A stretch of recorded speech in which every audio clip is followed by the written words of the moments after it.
our video, we are going to talk about limiting an excess reactant. So hopefully by now you've mastered stoichiometry and you're ready for a little bit more of a challenge. So let's just talk about these two terms real fast. So limiting reactant.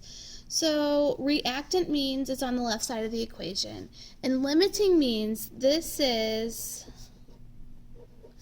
the reactant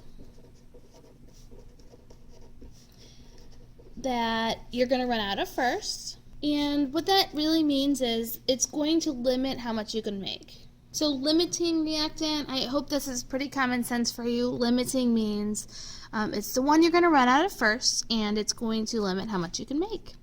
And so likewise, the excess reactant is the one that you have more of. It's going to be one that you have extra left over. And this is not going to limit how much you can make. Okay, so these are our two definitions we're going to talk about in this section. Here's how we figure out which one is which. Okay, so we need to make sure we have a balanced equation.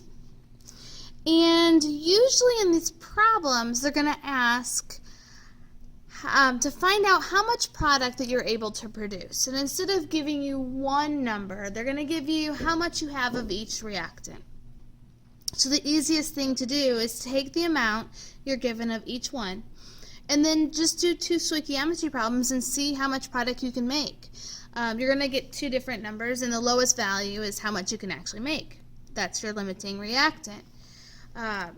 So let's go ahead and just do one of these problems and see how it would work.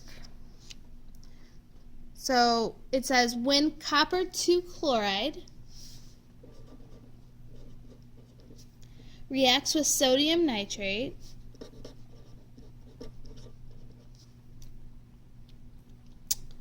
copper 2 nitrate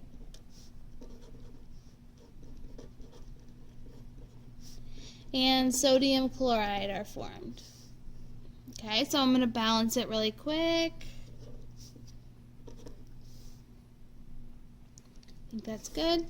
Okay, so now for our problem, it says if 15 grams of copper 2 chloride react with 20 grams of sodium nitrate, how much sodium chloride can be formed? So it tells me I have 15 grams of this one and 20 grams of this one.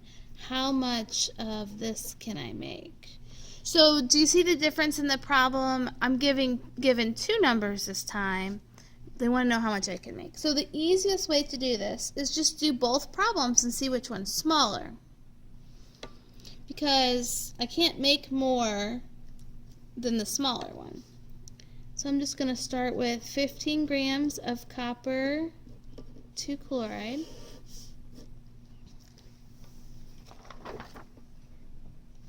I'm going to calculate my molar mass here.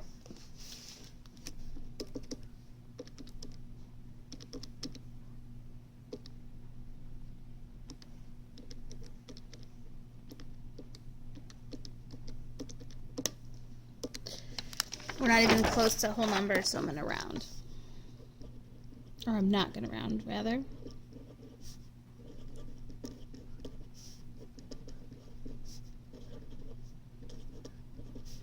Okay, so if you're using your flowchart still to help you with these problems, I went from grams of substance 1 to moles of substance 1. Now I need to go from grams of substance 1 to moles of substance 1 to moles of substance 2. For every 1 mole of copper 2 chloride, I have 2 moles of NaCl. Okay. Now to grams.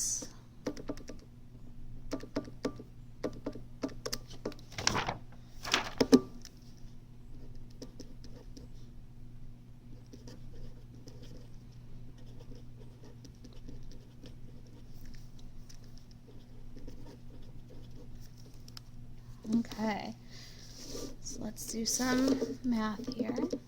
15 times 2 times 58.453 divided by 134.452. So about 13 grams of NaCl I can make with that first one. And then let's try our second problem here. We're going to start with 20 grams of copper.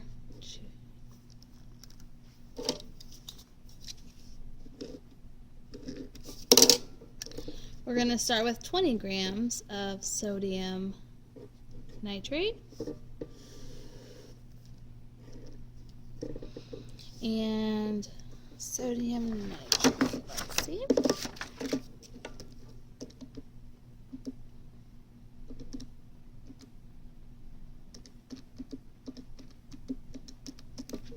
About 85.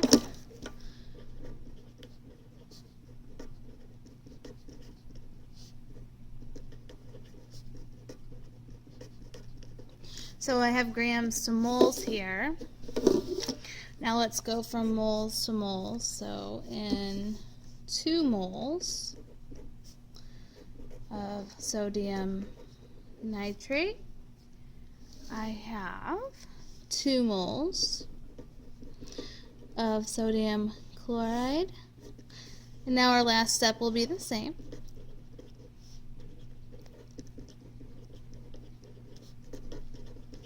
Okay, let's do our math.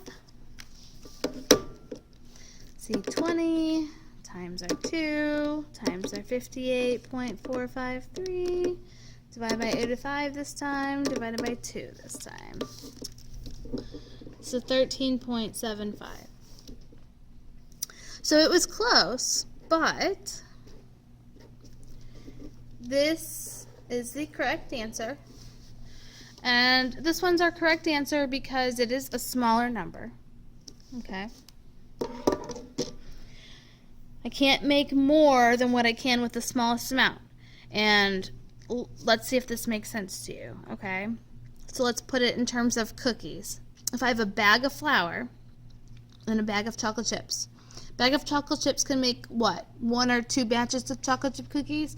But a bag of flour can probably make, what, 10 or something. I can't make more cookies than I have chocolate chips. And that's the situation we have here. If we make more than 13 grams, we're going to run out of copper 2 chloride. So even though I can make more than 13 on this one, I can't because I'm going to run out of this guy. Okay. So the question says, number 3, what is the limiting reagent or limiting reactant? They're synonyms. Okay? And that answer, so you take your smallest number, you go back to the beginning, what was the reactant you started with? And that is your copper 2 chloride. Okay. I'm going to stop this video because we're kind of getting a little long here, and then I'm going to do another video of the next process, which is how to figure out how much excess reactant you have left. Okay, guys?